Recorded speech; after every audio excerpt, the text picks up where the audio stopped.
তোমাদের আজকে আমি শিখাবো ত্রিভুজের সংখ্যা নির্ণয় কিভাবে খুব সংক্ষেপে কিভাবে করা যায়। তোমরা একটু খেয়াল করো তাহলে বুঝতে পারবে। তো দেখো বিভিন্ন চাকরির পরীক্ষায় এগুলো আসে। এখানে একটা যে ত্রিভুজ আছে, এই ত্রিভুজের তোমাদের একটা ছোট্ট টেকনিক আছে। সেটা হলো এখানে কয়টা আনুভূমিক রেখা আছে। দেখো এই যে 1 2 3 4, তার মানে এই চিত্রতে আমরা অর্থাৎ 1 নম্বরে আমরা দেখতে পাচ্ছি এখানে আছে হলো 4টি ত্রিভুজ। খুব সংক্ষেপে হয়ে গেল, ঠিক আছে। তো এখানে এইভাবে যতগুলো তোমরা দেখবা যে আনুভূমিক রেখা রয়েছে ততগুলোই কিন্তু এখানে ত্রিভুজ হবে। এরপরে 2 নম্বরে যদি তোমরা একটু খেয়াল করো, তো এইখানে যে দেখো লম্বা বরাবর এখানে অনেকগুলো রেখা রয়েছে, তাহলে এখানে কয়টা ত্রিভুজ রয়েছে। তখন তোমরা কি করবা, এখানে দেখো 1 2 3 4, তো এখানে যে সংখ্যা কয়টা হলো, 4টা হলো। 4টা হলো এবং এটাকে কি করবা, এখানে যে কয়টা নাম্বার হবে সেই নাম্বারটাকেই তার সাথে আরো এক যোগ করে 2 দিয়ে ভাগ করলে যে সংখ্যাটা হবে সেই সংখ্যাটা হবে।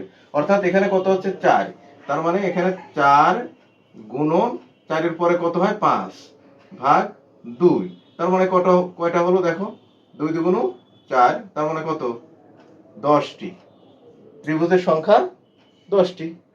তাহলে এখন বলো যে এইখানে 3 নাম্বার যে টিপস রয়েছে এরকম যদি আসে, এইদিকে আনুভূমিক আছে লম্ব বরাবরও আছে, এখন তুমি কিভাবে কয়টা কাউন্ট করবা। এটা কিন্তু একটা জটিল, তাই না? জটিল কিচ্ছুই না। তুমি যে কাজটা করবা এখানে ঠিক 1 এবং 2 একত্রিত করবা। কিভাবে সেটা দেখো। এখানে আমাদের কয়টা ছিল, এই যে 1 2 3 4, ঠিক আছে। আর এইদিকে কয়টা আছে 1 2 3 4, তাহলে এই যে এখানে যে সংখ্যাগুলো আছে অর্থাৎ আনুভূমিক বরাবর 4টি, তাহলে কয়টা ছিল 4টি, ঠিক আছে, এই 4টি। এরপরে এটার সাথে কি করবা, গুণ করবা, কয়টা 1 2 3 4, তাহলে এখানে আমরা পেয়েছিলাম কয়টা 10টি। দেখো এখানে কত ছিল, এই যে 4 গুণন 5 ভাগ 2, তাহলে এখানে দেখো এখানে 4টি ছিল আর এখানে কয়টা হয়, এখানে 10টি হয়। তাহলে মোট কয়টি হলো, 4 10 40টি। তাহলে এখানে ত্রিভুজের সংখ্যা আছে মোট 40টি। খুব সহজেই পাওয়া গেল।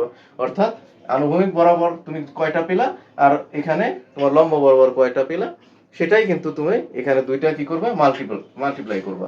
অর্থাৎ গুণ করার পরে যে সংখ্যাটা পাওয়া যাবে সেই সংখ্যাটাই হবে হলো তোমার মোট ত্রিভুজের সংখ্যা। তাহলে তোমরা যে কাজটা করবা, এই যে 4 নম্বরে কয়টি ত্রিভুজ আছে তোমরা একটু হিসাব করে অবশ্যই কমেন্টস বক্সে জানিয়ে দিবা। তো সবাই ভালো থাকো, আল্লাহ হাফেজ।